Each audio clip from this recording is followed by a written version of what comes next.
What's good, YouTube?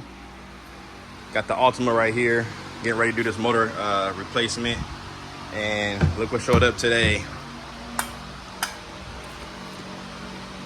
LKQ, baby, 2015. This is off of a 2015, I should say. 69,000 miles, believe it or not.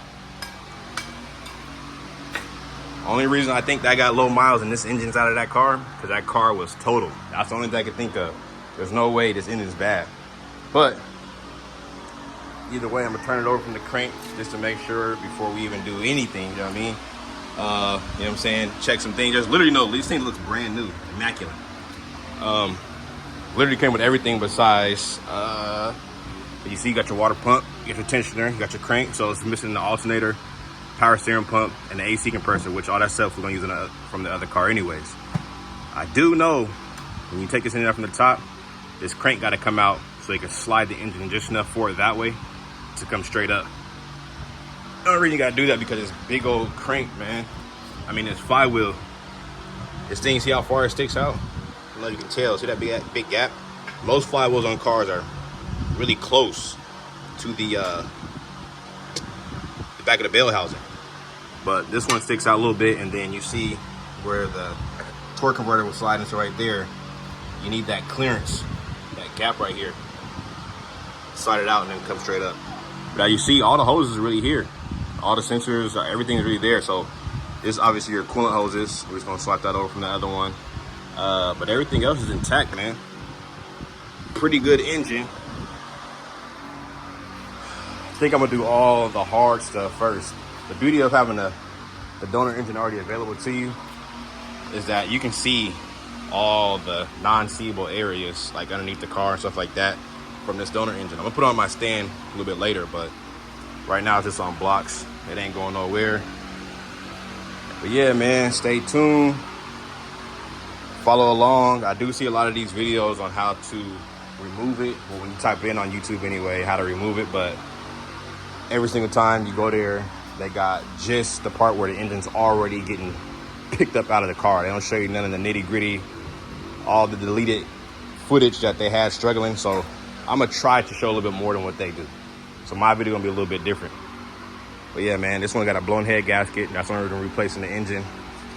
Yeah, you could replace the head gasket, but then these all aluminum engines, I don't really wanna send it to the machine shop and do the whole nine. Too many hands involved. So engine replacement was the most optimal plan.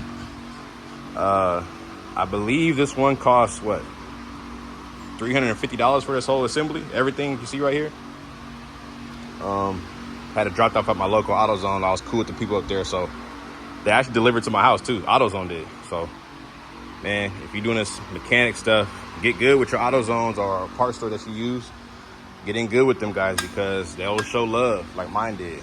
I'm pretty sure that's not in their everyday thing where they drop off engines, but hey, I'm right around the corner.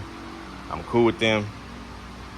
You know what I mean? So, and then this guy, side note, right here, I already got the mating service for the head clean on the engine side.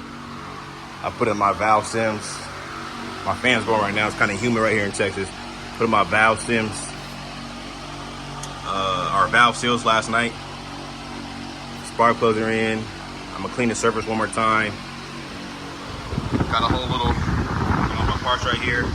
Excuse the noise. Oh shit.